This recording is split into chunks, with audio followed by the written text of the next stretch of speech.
In Gatwick, a flight has just arrived from Trinidad. It's a well-known source of cocaine, and sniffer dog Rossi has just seconds to pick out any smugglers hiding amongst the innocent passengers. You'll be alright. Okay, thank you. Your voice looks frightened. Thank you. That's it, all done. Suddenly, Rossi picks up a scent and targets a woman in a white jumper.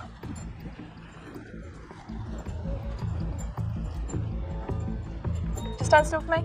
UK border sniffer dogs are trained to pinpoint the exact location of any drugs. Rossi indicates on the woman's bag. Are you together? Are you training by yourself?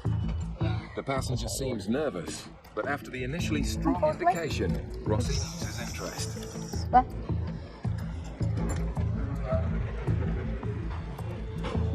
Okay, thank you, madam. That's fine, thank you.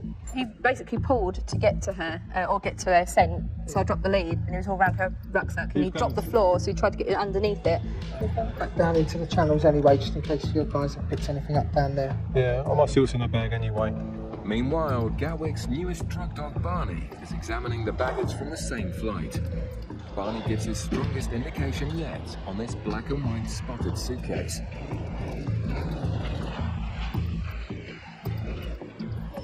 You've got a feeling it could be this lady here. Officers watch as the same woman collects the bag. And it is. I thank you. With two separate indications, the officers think she must be smuggling cocaine. The team must keep the suspect under surveillance to make sure she doesn't slip away. But surprisingly, it's her who approaches the officers to ask for some directions.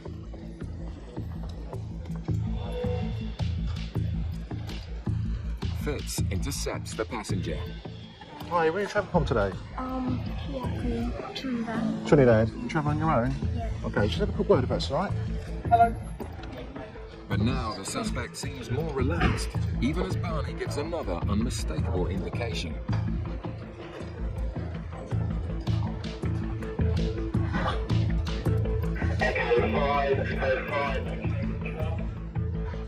The sniffer dogs believe the bags contain cocaine, but now it's up to Fitz to find it.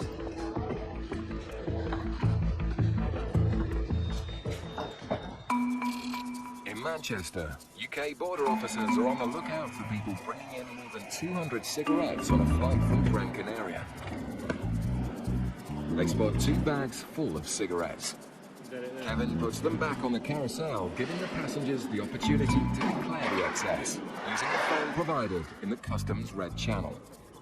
Ignoring the signs, they walk through nothing to declare, and the passengers aren't happy to hear that the goods will now all be seized. There's no signs of I'm going about the hotel, and we have to go through the phone with the goods. No, there's nothing to pick a phone with. When you walk in here, can you categorically say I didn't go I can do it because I watched it.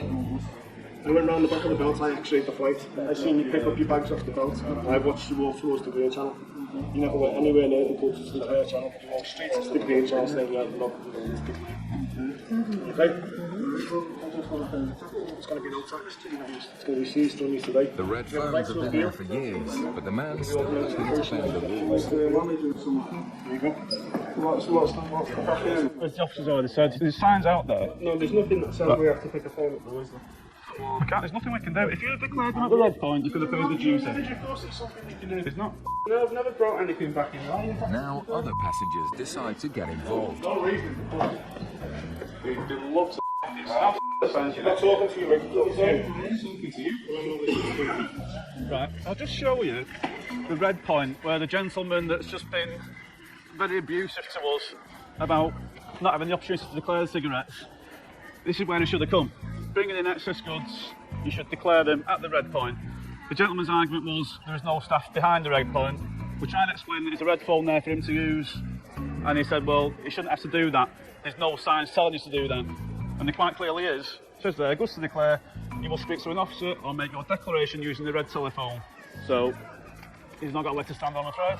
And now the man decides to turn It's just nasty. the fact that, you've got an asshole like you, and you've got a manager who's got all the stuff, and you're not going to go. Unfortunately, that's the way people get. It's just, they get upset because they're having a cigarette seized from them. Despite clearly being guilty, the men haven't finished abusing the officers just yet. Back in Gatwick, the suspected cocaine smuggler picked out by the sniffer dogs is now being searched. They did this over here, so it doesn't matter what Sorry. you pack it back or whatever. Right, oh, okay. Because they pretty much messed it up. Who was that? They checked the bags and whatever, like what's there. They checked them before you came out, did they? They Right. did the same thing. Oh, okay. So they pretty much messed it up. Right. With 3 separate sniffer dog indications on the bags. Okay, I just needed a quick x-ray of your suitcase, alright? Yeah. UK border officer Fitz is convinced he'll find something inside.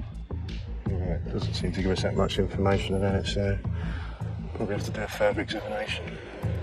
I'll take it to the tool room and have a look. Have a closer look, actually. Surprisingly, Fitz can find no sign of cocaine. And even the drug swab is clear. Right, we actually ascertain there's nothing in there.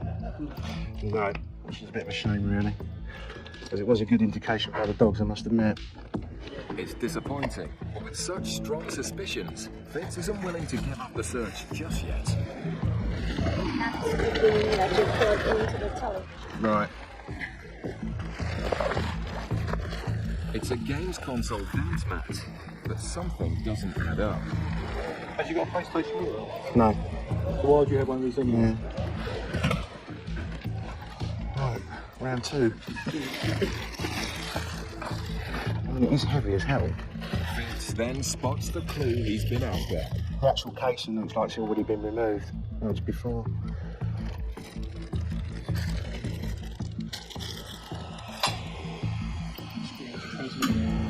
It sounds like a sniffer dog. It's just looking for minute particles of substance that's not necessarily stored there. It's got to be there. Suspicions are now even higher, but where are the drugs? That's what. Ever seen it in a dance mat? Have you tried doing it? Yeah, that's what. Can you back a bit up? Oh, I can do if you want to.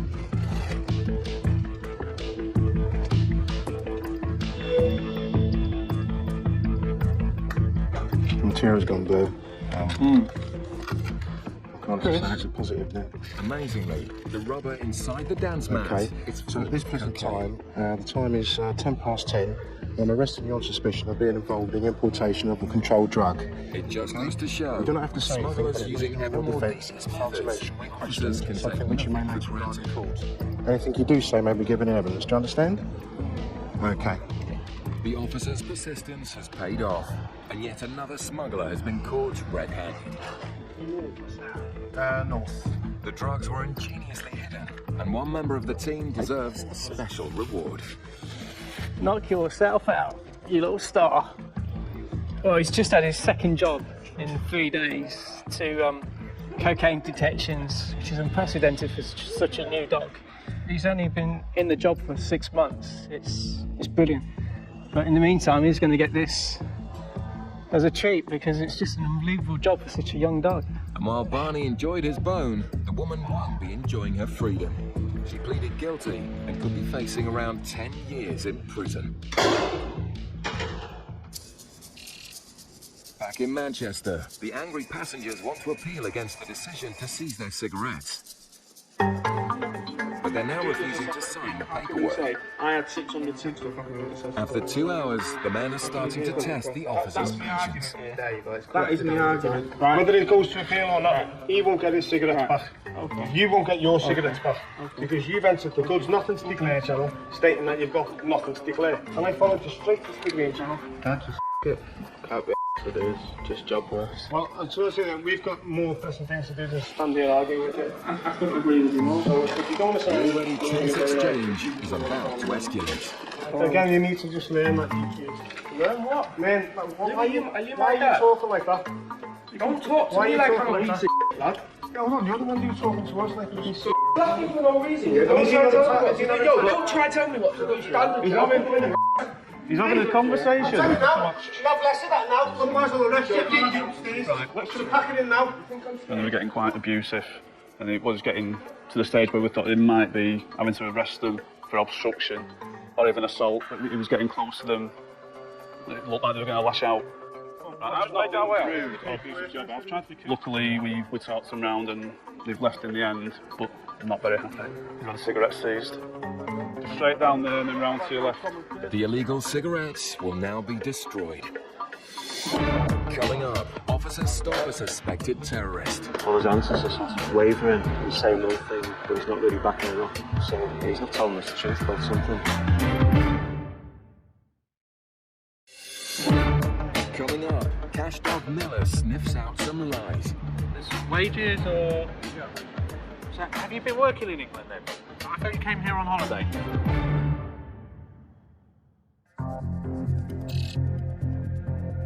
In Manchester's Terminal 2, a flight has just touched down from Dubai. A man acting strangely has been intercepted by the UK border officers. Inside the suspect's bags, Gary has found flight manuals and pilot training information. He's just looking very edgy, very nervous. But he's got all sorts of literature on planes. He says he's just an enthusiast. But he says it looks too detailed, really. It looks like confidential stuff. So, for you to draw a flight desk simulation planes, where are you getting that information from? Internet. So everything that you've got in front of me here, you have copied from the internet. What? The internet, yeah. All the stuff that you have. Yeah. It's just something very, very strange. So you just have to look at it and what you've got. I know he's looking at it. The gentleman come through off the Dubai flights and single traveller. He seemed nervous in the way he was entering the channels, head down, sluggish walking, avoiding eye contact with me, to be honest. Basically found a lot of literature with regards to flying flight schools, avionics of the plane, and various courses with regards to cabin crew. As Gary digs deeper, the details become more and more incriminating. Why have you got information about fighter pilots? Where? Combat pilots, weapons. These were... I was interested during the RA. You were interested in what? During the RA, Royal Air Force. Okay, so you're trying to self-teach yourself by learning from the internet. No, how to fly planes. No, not from that. Just get some information from the internet. So you're just getting some information. A man's lack of answers is Regards, worrying Gary. Well, the aircraft by the looks of things. I'm just making it up, that's all. You're now making a book? No, I'm not making a book. What I'm doing is I go on these planes all the time. It's in my passport. I went to primary school in my university. The very last school was too old. What was the name of primary school? Primary West France. Okay, how long did I find primary school? No, I wasn't there. I wasn't there for long. I just went to see You just told me you were flying school. Yeah, I went there to see the aircraft. That's all. Just did not have this.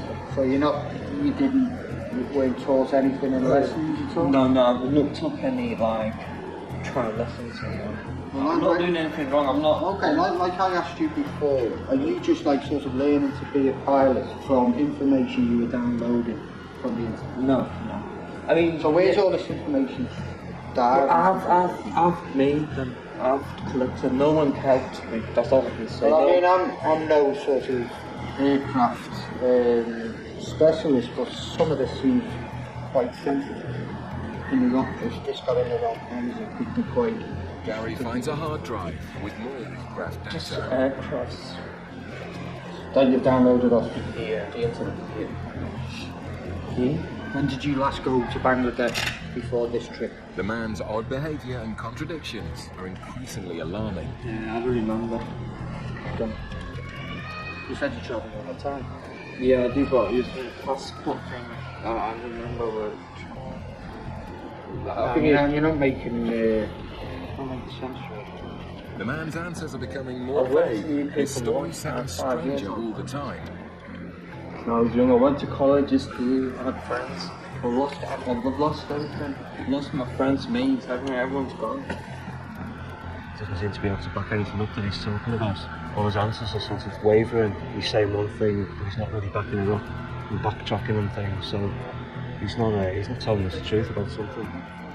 So we're going to swab this bag and screen it for explosives. The officers believe the man may be involved in terrorist activities, and the suspect is saying nothing to explain the documents. Gary has called in Special Branch while they await the result of the swab for explosives. On a night shift in Dover, officers are monitoring outbound vehicles on the hunt for large amounts of cash which may be linked to crime. Ben is questioning a Polish vehicle, looking for any clues that they may have something to hide. How much money have you brought to England with you? 3,000. And how much are you taking back to Poland now? How much money do you have left? Is that between all of you, yes? £1,600 each. Ben thinks the group are telling lies. So you each brought £3,000 to England, and you all take 1,600 back with you. And it's all in £50 notes as well. And where did you get the money from then? From Polish exchange. And they just gave it in 50s, not in smaller. Okay, that's good. If you can bring your money and yourselves and come out the car, and then we go. A specially trained sniffer dog will now search the Polish vehicle for cash to see if the passengers are telling the truth. As Miller and dog handler Bo search the car, Ben presses the passengers on their story. So what have you spent your money on while you've been here in England? Fun. Clubs and drinking and stuff like that. And but you've all got 1,600. The car is clear. But Miller picks up a cent in one of the rucksacks. Is there more money in that bag? No? Just show me this bag. The man denies having any more cash, but Miller has found an envelope which gives Ben reason to believe the group are lying to him. So that's where money's been. Was that in this bag? It's wages, or that's had money in, is what I'm saying. Yeah, so that's why the dog smells it. So have you been working in England then? I thought you came here on holiday. But who was on holiday? But not you. You work in England. So why didn't you say you work in England? Do you all work in England? Are you sure? It's not a problem if you work in England. Just tell me if you do. You don't work in England. You're on holiday. So it's not wages that you're taking back to Poland. You sure? What about yours? Is yours wages that you take home? Because it 859, 803, £1,600, £1,600. So do you work in England or? Yeah, I think you work in England. So why you say you don't work in England? It's not a problem now. You're Polish. You can work in England. Yeah. Okay. So you do work in England. So if it hadn't been for your wage slips, you'd have been all right. A needless lie has been uncovered. Obviously now that Poland's in the European Union, they can work in the UK, but for whatever reason, I don't know whether they're scared to tell us the truth, they're actually working here, or whether it's just a case of they don't want to say how much money they're taking out of the country, so they've all come out with the story that they've come here on holiday, each got £1,600 left, and then they're taking it back to Poland, so it didn't really ring true. Right, 1,600, okay? It's good really, because sometimes that happens, someone lies about the amount of money they've got and then the dog will indicate on an item of paperwork that's been with their money, which is obviously why the dog indicated. It's a barefaced lie, which officers are used to. Sometimes we don't know why they lie, but sometimes we do find it out, and it's the smallest of reasons, really. The passengers have done nothing illegal and are free to go.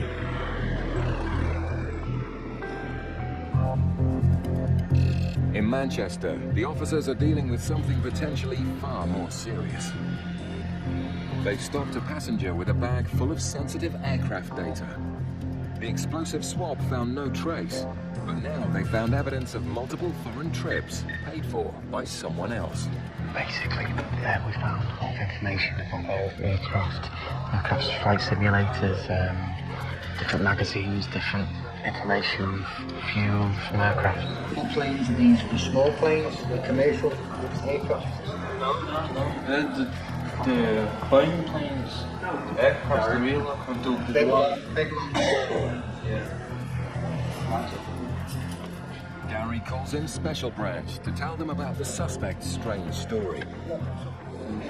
My mum's boyfriend pays for it as well. Not only my dad. I've got my mum's boyfriend. His name is... Go back to the back. Yeah. So In a climate of global terrorism, the officers need to be on the lookout for all suspicious behaviour. That's the cabin crew information. I want the cabin crew, you can keep it for one. I'm not doing any work on these. This is a list of That's on the passport. That's on the passport. He's flown. And does that tell him what's in his passport? 2003, 2006,